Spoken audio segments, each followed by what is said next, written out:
네, 이항영 전문위원과 함께하는 딱 이거 시간입니다. 어서 오십시오.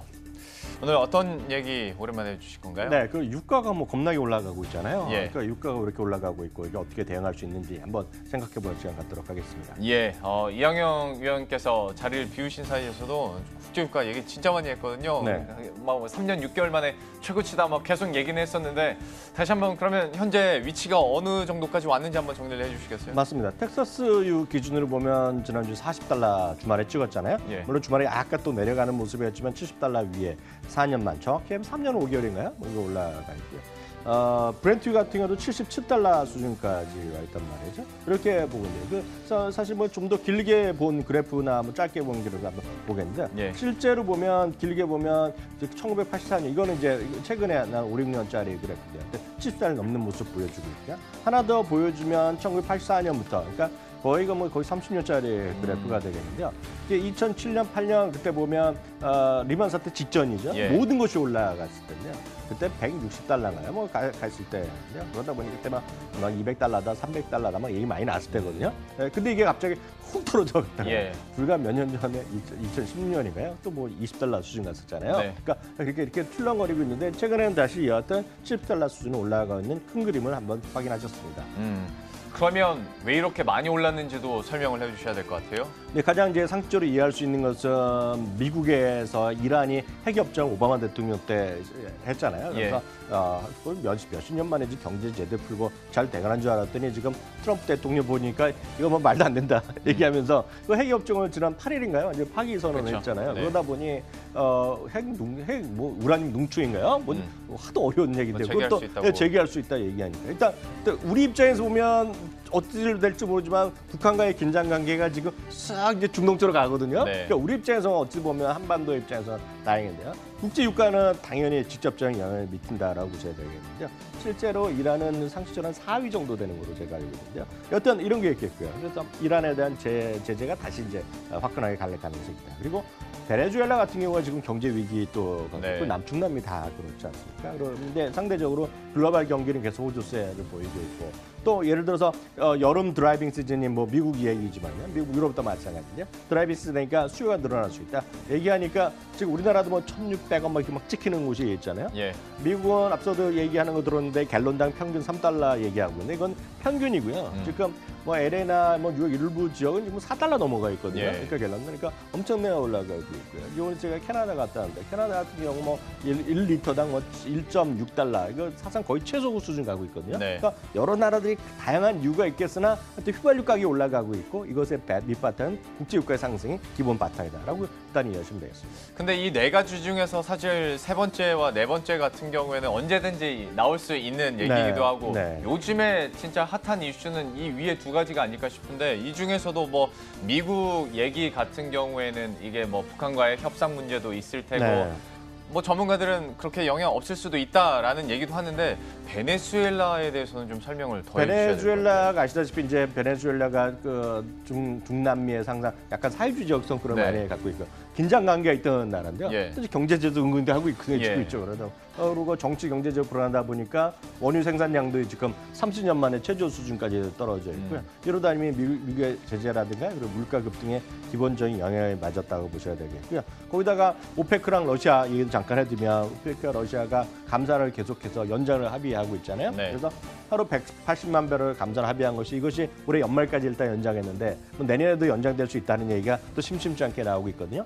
이런 모든 것들이 결국 어떤 공급의 사이드가 좀 축소되고 좀 위축될 수 있는 요인. 그런데 수요는 계속 늘어나니까 이런 예. 것들이 국제유가의 상승 요인이다라고 좀 더 자세히 설명드릴 수 있겠네요. 예.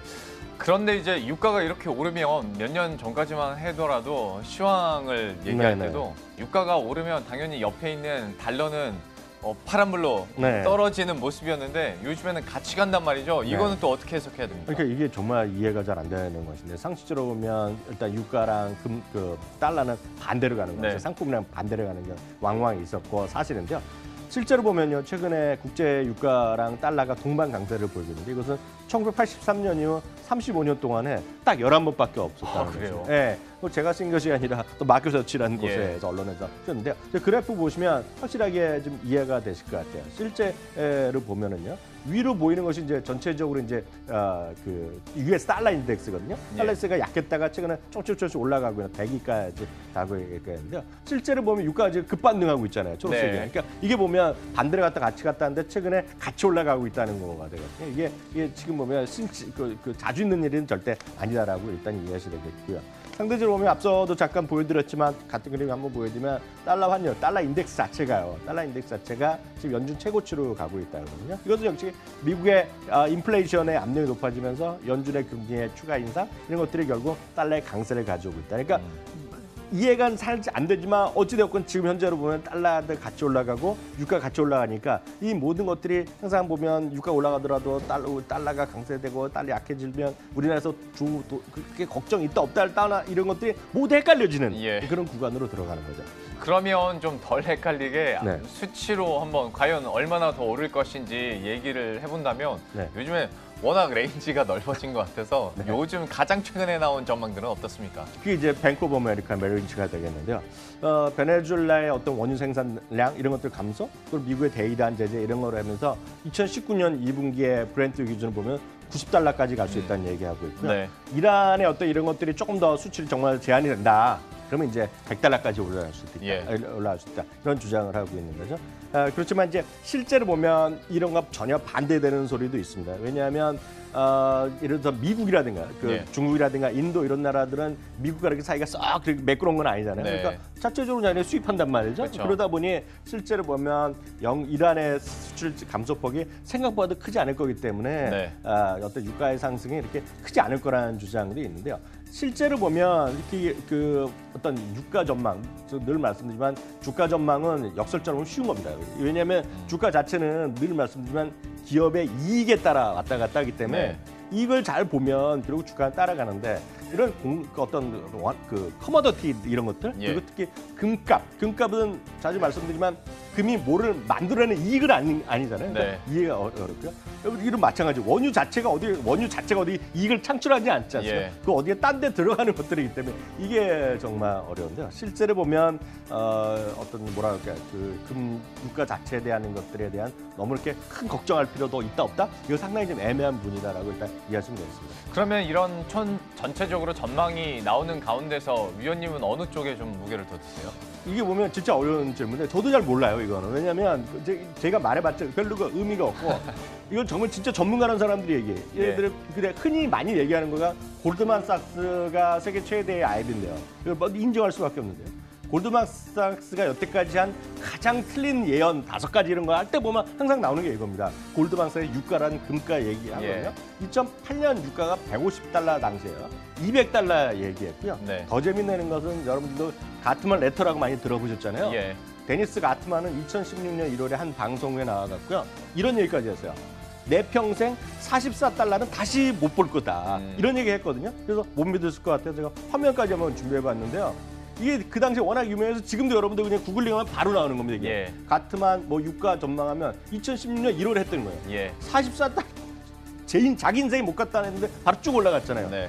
가트만 하면 정말 엄청 유명한 사람이거든요. 이런 사람들 틀리는데 제 의견 자체는 제가 봤을 때 큰 의미가 없다라고 일단 말씀드립니다. 그러면 앞으로 이런 흐름들 그래도 어쨌거나 오른다는 데는 대부분 얘기들이 맞는 거잖아요. 그러면 주식 시장의 영향은 어떻게 될까요? 실제로 보면 만만치 않은데요. 복잡한 셈법이 있습니다. 특히 우리나라 정유나 석유화학은 업스트림이 아니라 다운스트림이거든요.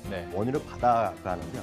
문제 말씀드렸다시피 이게 갑자기 올라가면 갖고 있는 거에 대비해서 수요가 그러니까 판매 가격이 올라가지 않으면 장이 꾸준히 올라가면 괜찮지만 이렇게 등당이 커지면 실제로 돈이 잘 안 되고 우리가 손해 볼 수도 있는 구간이 많이 있겠고요.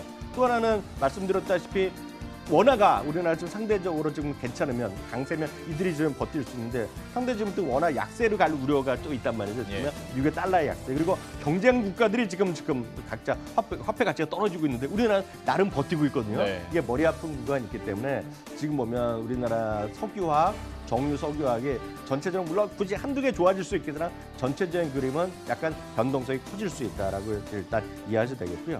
실제로 보면 이걸 떠나서 대한민국 전체로 하는 거가 오히려 흥미로운데요. 국제 유가가 100달러로 웃돌았던 2011년부터 14년 기간 동안에요. 코스피 전체 영업이익률은 2010년 7.5에서 14년 5.1%. 그러니까 대한민국 전체로 보면 분명히 이렇게 유가 올라가는 것은 플러스가 아니라 분명히 마이너스다는 거. 일단 다시 한번 확인드릴 수 있겠습니다. 국제 유가가 상승세에 있는 만큼 방금 이 부분은 좀 참고를 하셔야 될 것 같고요. 네. 지금 나가고 있는 유가 네. 그리고 코스피 간의 매출 원가율 추이에서도 역시 얘기해 주신 네. 일련의 과정들이 그대로 수치화되고 있기 때문에 좀 조심은 하셔야 될 것 같습니다. 오늘은 국제 유가에 대해서 함께 이야기 나눠봤고요. 이항영 전문위원과 함께했습니다. 오늘 말씀 고맙습니다.